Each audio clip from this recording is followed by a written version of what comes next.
நாமத்தினாலே வாழ்த்துகிறேன். அன்றைக்கு ஒரு கத்தை ஆசீர்வதிப்பதாக திருச்செடியினுடைய சபை போதவரை ஆண்டவராகிய இயேசு நாமத்தினாலே வாழ்த்துகிறேன்.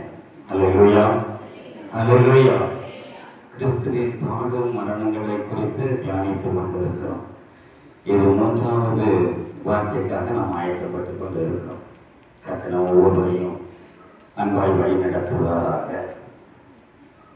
சிரசினில் முள்மூடி உருத்திட அறைந்த சிலுவையில் சேர்த்தையோ தீய திருக்கரம் கால்களில் ஆணிகள் அடித்தார் சேனை தீரல் சோழ குருசினில் தோங்கிய குருதியும் வாடிய கொல்லுதா மலைதனிலே நாம் குரு இயேசு சுவாமி கொடுத்துய பாவே கொள்ளாய் கண் கொண்டு கொள்ளாய் கண் கொண்டு. கச்சமணி என்ற தோட்டத்திலே இரவு முழுவதும் பாடுகளை அனுபவித்து வேதனை அனுபவித்து இரவு முழுவதும் வியாதியானது ரத்தமாக வடித்து போர்ச்சவர்களினால் கைது செய்யப்பட்டு அழைத்து வரப்பட்டு பிலாத்தினுடைய அரண்மனையிலே இரவு முழுவதும் பாதிக்கப்பட்டார். உடல் முழுவதும் காயமடைந்தார். உடலில் எல்லா பகுதிகளிலும் காயமுற்று ரத்தம் வடிந்து கொண்டிருக்கிற வேளை இரவு முழுவதும் விசாரித்த பிலாத்து அவர் ஒரு நீதிமான் என்பதை அறிந்து கொண்டு எப்படியாவது அவரை விடுதலை செய்ய வேண்டும் என்று தீர்மானிக்கிறார். பிலாத்தினுடைய மனைவி சொல்லுகிறார், அவர் ஒரு நீதிமான், அவரை ஒன்றும் செய்யாதிரும், ஏனென்றால் இரவு முழுவதும் அவராலே நான் பாடுகளை அனுபவித்தேன் என்று சொல்லுகிறார். ஆனாலும் யூதர்களுடைய கூக்குரலின் நிமித்தமாக, யூதர்களின் ஆர்ப்பரிப்பு சத்தத்தின் நிமித்தமாக அவரை கொலை செய்வதற்காக சிலுவையில் அடித்து கொலை செய்யும்படியாக கால வேளையில் அவரை ஒப்புக் கொடுக்கிறார். தலையை முள்முடி, சரீரம் முழுவதும் வேதனை, சொட்டு சொட்டாக ரத்தம் வடிந்து கொண்டிருக்கிறது. சில வேத பண்டிதர்கள் சொல்லுகிறார்கள், சுமார் 600 போர் சேவர்கள் அந்த இடத்தில் நின்றிருப்பார்கள் என்று தீர்மானிக்கப்படுகிறது. அத்தனை தூரம் வெடியும் வரைக்கும் அவரை வைத்து அடித்து நொறுக்கினார்கள். இப்பொழுதோ கபாலஸ்தலம் என்று சொல்லப்படுகிற இடத்தை தீர்மானிக்கிறார்கள். இவருக்காக ஒரு சிலுவை ஆயத்தப்படுத்தப்படுகிறது. அழைத்து செல்கிறார்கள், அடித்து இழுத்து கொண்டு போகிறார்கள். தெரு வீதி முழுவதும் அடி, தெருக்களில் ஜன கூட்டம் பெறுகிறது. தனிமையாக்கப்பட்டிருக்கிறார். அவரோடு 3.5 ஆண்டுகள் பயணித்த, ஊழியத்தில் பயணித்த, அவரோடு அமர்ந்திருந்து ஊழியத்தில் பங்கு பெற்ற, அவர் என்ன சாப்பிட்டாரோ அதையே அவர்களும் சாப்பிட்டார்கள். எந்த இடத்தில் தங்கினாரோ அதே இடத்தில் அவர்களுக்கும் பங்களிக்கப்பட்டது. அந்த 12 பேர் எப்பொழுதோ ஓடி போனார்கள். கெத்செமனே தோட்டத்திலே அவரை விட்டு ஓடி போனார்கள். தனிமையாக எருசலேம் வீதியில் ரத்தத்தை சிந்திக்கொண்டு நடந்து வருகிறார். தன்னுடைய தோளிலே சிலுவையோடு நடக்கிற அத்தனை தெருக்களிலும் அவர் சரீரத்தில் இருந்து வடிந்த ரத்தம் கண்களில் வடிந்து, உடல் முழுவதும் வடிந்து, கால்களில் வடிந்து, அவர் நடந்து செல்கிற வீதி முழுவதும் ரத்தம். எங்கெல்லாம் நடந்தாரோ, எதிலெல்லாம் அவர் பாதம் பட்டதோ, அத்தனை இடங்களிலும் ரத்தம் சொட்டு சொட்டாக வடித்துக் கொண்டிருக்கிறது. தாங்க முடியாத வேதனை, தனிமையாக்கப்பட்ட நிலை, உதவிக்கு ஒருவரும் இல்லை, ஆறுதல் சொல்வார் ஒருவரும் இல்லை. ஏசாயா என்ற தீர்க்கதரிசி அதை விவரித்து எழுதுகிறான். 53வது அதிகாரம் 4, 5, 6 பகுதியை வாசித்து பாருங்கள். அவன் அந்த காரியங்களை இயேசு கிறிஸ்து பிறப்பதற்கு சுமார் 700 ஆண்டுகளுக்கு முன்பதாகவே அதை தீர்க்க தரிசனமாக எழுதி வைத்தார். மெய்யாகவே அவர் நம்முடைய பாடுகளை ஏற்றுக்கொண்டார் என்று எழுதி வைத்தார். அவர் நெருக்கப்பட்டும் ஒடுக்கப்பட்டும் இருந்தார், தனிமைப்படுத்தப்பட்டிருந்தார், நொறுக்கப்பட்டு வேதனைப்பட்டு அடைந்தார் என்ற அர்த்தத்தை அவன் எழுதி வைத்தார். அந்த தீர்க்க தரிசனம் நிறைவேறும்படியாக அந்த வீதியில் தனிமையாக நடந்து வந்தார். இருபுறமும் எருசலேம் வீதியில் பெண்கள் எல்லாம் அழுகிறார்கள். ஐயோ, ஓடி ஓடி உதவி செய்தானே, யாருக்கு சுகமில்லை என்றாலும் ஓடுவானே, அவனுடைய கரத்தை வைத்து தொட்டவுடன் சுகம் பெற்றுக் கொள்வார்களே என்று அவனுடைய கைகளை பார்க்கும் பொழுது கைகள் முழுவதும் ரத்தம், கால்களில் ரத்தம். உதவி செய்வதற்காகவே ஓடின அவனுடைய கால்களை பாருங்கள். அதிலிருந்து வருகிற ரத்தத்தை நோக்கி பாருங்கள். எருசலேம் குமாரத்திகள் அனைவரும் அழுதார்கள் என்று வேதம் சொல்கிறது. அப்பொழுதும் கூட அவர் சொல்கிறார், எருசலேம் குமாரத்திகளை, எனக்காக நீங்கள் அழ வேண்டாம், எனக்காக நீங்கள் வேதனைப்பட வேண்டாம். உங்கள் பிள்ளைகள் இன்றைக்கு வழி தப்பி நடக்கிறார்களே, வேலை விலகி போகிறார்களே, துன்மார்க்கமாய் நடக்கிறார்களே, உங்கள் பிள்ளைகளுக்காக, உங்களுடைய கணவருக்காக நீங்கள் அழுது, அவர்களுக்காக அழுது முறையிடுங்கள் என்று சொன்னார். அந்த நேரத்திலும் கூட தன்னை குறித்து அவர் வேதனைப்படவே இல்லை, தன்னுடைய வேதனை அவர் வெளிப்படுத்தவே இல்லை. தனிமையாக நடந்து போகிறார். கமாலஸ்தலம் என்ற கொல்கோதாவை நோக்கி நடந்து போகும் பொழுது அவருடைய தாயாகிய மகன் மரியாளுக்கு இந்த செய்தி சொல்லப்படுகிறது. 30 ஆண்டுகள் அவளோடு இருந்தவர், 30 ஆண்டுகள் அவளுக்கு பணிவிடை செய்த தேவன், 30 ஆண்டுகள் அவருடைய வார்த்தைகள் எல்லாவற்றையும் ஏற்று தன் தகப்பனுக்கும் தன் தாய்க்கும் கீழ்ப்படிந்து நடந்தார் என்று வேதம் சொல்கிறது. 30 ஆண்டுகள் நடந்தவர் 3.5 ஆண்டுகள் பிரிந்திருந்தார். அவளுக்கு தகவல் தெரிந்த உடனே ஓடுகிறார். எருசலேம் வீதிகளை தேடுகிறார். என் மகனை எங்காவது பார்த்தீர்களா? கொக்குதல் என்று அழுதிருப்பார், புலம்பி இருப்பார். என் மகனை நீ எங்கே இருக்கிறார்? புலம்பி இருப்பார்,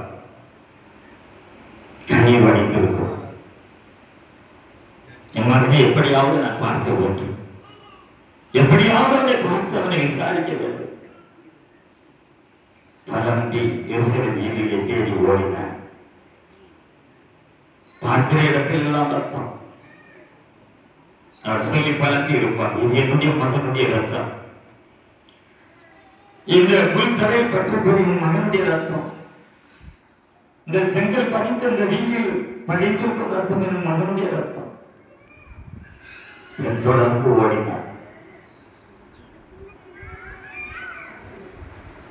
அழுது பழங்கியே பின்னோக்கி ஓடி இருப்பானே. எருசலேம் வீதியில் குருசோடு சந்தயன் செல்வகுமார எங்கே? ஓ எருசலேம் மாதரே, என் இயேசுநாதரே, இங்கு வர கண்டதுண்டோ? ஐயோ பிலாத்துவே, அநியாய தீர்ப்பிட்டார் ஆளுமோ என் மனது? ஓ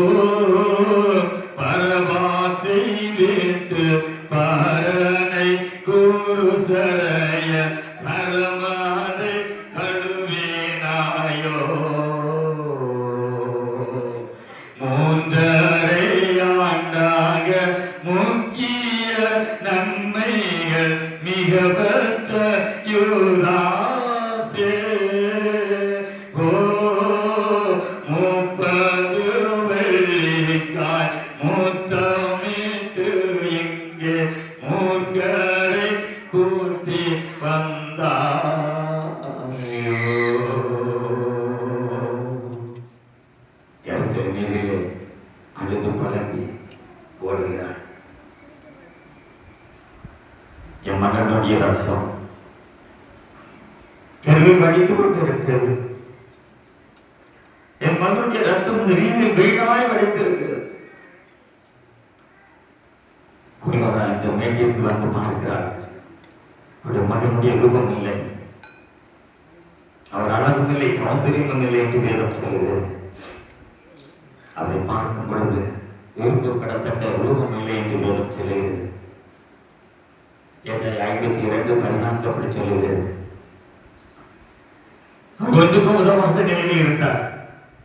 அவரை பார்த்து பலர், ஐயோ மகனே, இதற்காக உன்னை பெற்றேன், இதற்காக உன்னை பெற்றெடுத்த 30 ஆண்டுகள் உனக்கு நான் வேண்டிய எல்லா போஜனமும் கொடுத்தேனே. இந்த சரீரத்தை அதற்காக உன்னை வளர்த்து பெரிய மனுஷன் பெரிய ஆளாயாக்கினேன் என்று நொறுக்கப்பட்டு தூங்கிக் கொண்டிருக்கிறாயே. புலம்பி அழுதிருக்க. லூக்கா எழுதின சுவிசேஷம் 1ஆம் அதிகாரம் 30 முதல் 35 வசனங்களை வாசித்து பாருங்கள். ஒரு நாள் தேவதூதன் ஒருவன் வந்தான். உன்னிடத்தில் பிறக்க போகிற குழந்தை, இந்த யூத ராஜ்யத்தை ஆளுகை செய்கிற ஒரு குழந்தை பிறக்க போகிறது என்று சொன்னான்.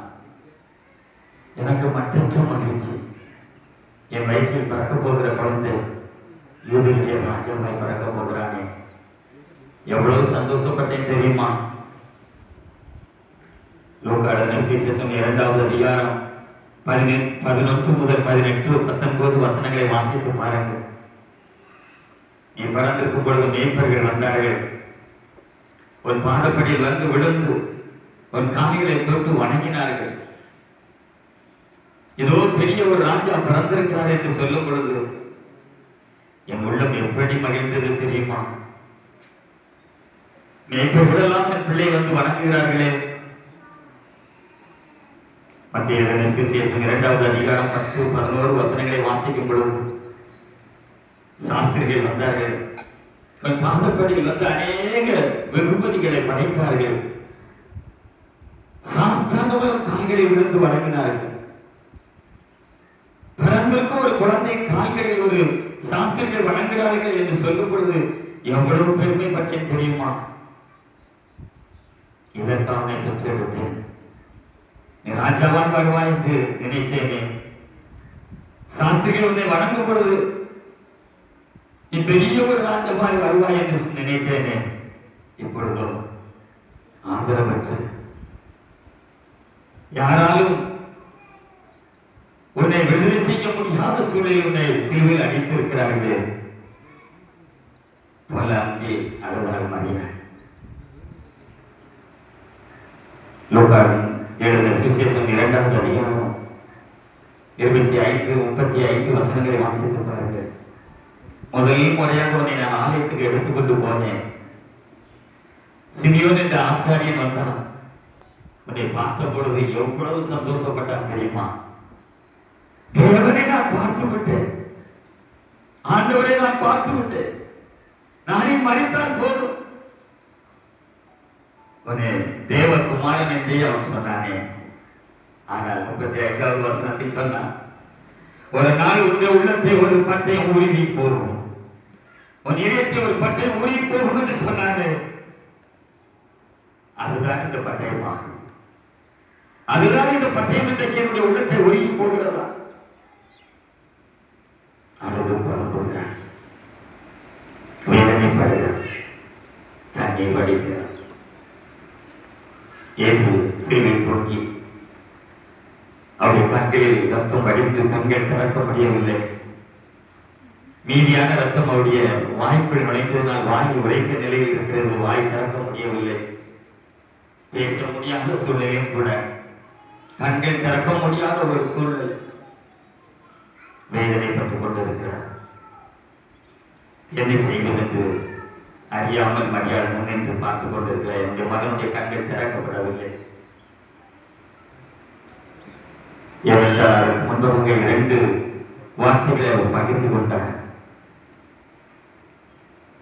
பேசினதை நீங்கள் கேட்டீர்கள்.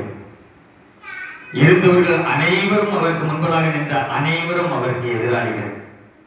அவரை சிலுவையில் அடித்தவர்கள், அவரை காணி உமிழ்ந்தவர்கள், துன்மார்க்கமான வார்த்தையினால் பேசினவர்கள், அவரை பின்பாக நின்று அடித்தவர்கள், முன்னாக நின்று அவரை கேலி செய்தவர்கள், அத்தனை பேரும் தான் அதில் நின்று கொண்டிருந்தார்கள். ஒருவர் கூட அவருக்கு பிரியமானவர்கள் அல்ல. அவர்களையும் ரட்சித்தார், அவர்களுக்கும் மன்னிப்பை கொடுத்தார். இரண்டாவதாக ஒரே ஒரு கள்ளன் விசுவாசத்தோடு அவன் மட்டும் சொன்னான். அவனுக்கு ஒரு பெரிய விசுவாசம் இருந்தது.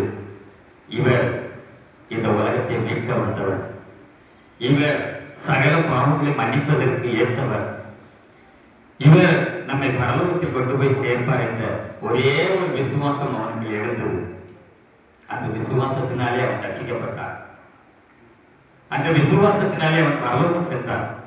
அந்த விசுவாசத்தினாலே இயேசுவை அவன் ஏற்றுக்கொண்டான். அநேக துன்மார்க்கமான காரியங்களை செய்தவன், அநேக பாடுகளை செய்தவன், அநேகருக்கு வேதனை உண்டு பண்ணினவன், கள்ளன் என்று பொதுவாக அவனை குறித்து சொல்லப்பட்டிருக்கிறது. அவனுக்கும் அவர் மன்னிப்பு கொடுத்தார். எதனாலே? அவனுக்குள் இருந்த விசுவாசம். மூன்றாவதாக மரியாதை அழுது புலம்பிக் கொண்டிருக்கிறாள். பார்க்க முடியாத சூழ்நிலை, காண முடியாத சூழ்நிலை. அவரை பார்ப்பதற்கு எத்தனையோ முறை அவள் பாடுகள் பட்டாள். ஆனால் அவர் பார்க்க அனுமதிக்கவே இல்லை. 3.5 ஆண்டுகள் அவரை பார்க்கவே இல்லை. இப்பொழுது பார்க்கிற கோலம் அலங்கோலமான ஒரு வேதனை, யாரென்று அறிய முடியாத ஒரு சூழ்நிலைதான். மூச்சு விட்டு கொண்டு நின்று கொண்டிருக்கிறார். அவருக்கு கண்கள் திறக்க முடியாது, வாய் பேச முடியாது, ரத்தம் வடித்திருக்கிறது. அத்தனை ரத்தமும் வடித்துக் கொண்டிருக்கிறது. ஆனால் வேதம் சொல்கிற ஏசாயா 61:1, லூக்கா 4:18 2 பகுதியும் வாசித்து பாருங்கள். நம் உள்ளந்திரைகளை அறிகிற ஆண்டவர். அவர் கண்களை மூடியிருந்தாலும் நம்மை காண்கிற தேவனாய் இருக்கிறார். நம் கண்கள் அவருக்கு முன்பதாக மூடப்பட்டிருக்கலாம், அவருடைய கண்கள் மூடப்பட்டிருக்கலாம். ஆனால் நம்முடைய உள்ளத்தை அவர் ஆராய்ந்து அறிகிற தேவனாக இருக்கிறார். மரியாள் நிற்கிறார்கள் என்பது அவருக்கு தெரியும். அவளுடைய உள்ளம் உடைக்கப்பட்டிருப்பது அவருக்கு தெரியும். அவள் நொறுங்கி போய் இருக்கிறாள் என்பதும் அவருக்கு தெரியும். எனவே அந்த பாடுகளிலும் அந்த வேதனைகளிலும் தன் தாயை உணர்கிறார். அவருடைய உள்ளத்தை நோக்கி பார்க்கிறார். அவள் உள்ள உடைக்கப்பட்டிருப்பதை அவர் நினைவு கூறுகிறார். வேதம் சொல்கிற 147வது சங்கீதம் 3வது வசனம் சொல்கிறது, நொறுக்கப்பட்ட உள்ளங்களை அவர் அறிந்து தெரிந்து கொள்கிற ஆண்டவர்.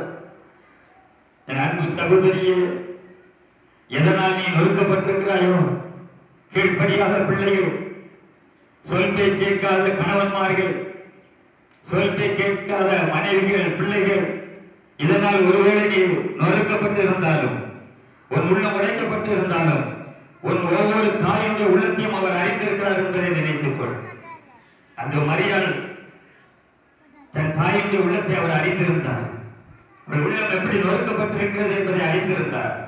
அவருடைய உள்ளம் எப்படி வேதனைப்பட்டு இருக்கிறது என்பதை அவர் அறிந்திருந்தார். எனவே தான் அறிந்த தேவன் ஒரே ஒரு வார்த்தை, ஒரு வேறு காரியத்தை செய்தார். அவரை பார்த்தார். வேதம் சொல்கிறது, யோவான் எழுதின சுவிசேஷம் 19வது அதிகாரம் 25, 26, 27 வசனங்களை வாசிக்க கேட்போம். இயேசுவின் சிலுவை அருகே அவருடைய தாயும் அவருடைய தாயின் சகோதரி கிளையோப்பா மரியாளும் மகதலேனா மரியாளும் நின்று கொண்டிருந்தார்கள். அப்பொழுது இயேசு தம்முடைய தாயையும் அருகில் நின்ற தமக்கு அன்பாய் இருந்த தம்முடைய தாயை நோக்கி, ஸ்திரீயே, அதோ உன் மகன்.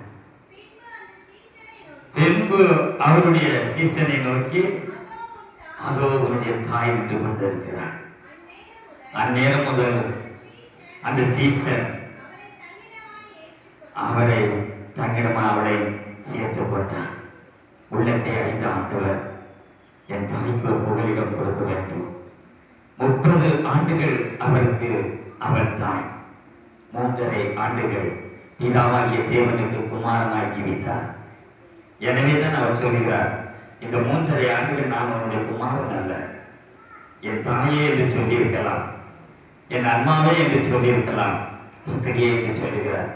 3.5 ஆண்டுகள் அவளை விட்டு பிரிந்தவர் பிதாவாகிய தேவனுக்கு குமாரனாய் ஜீவித்தார்.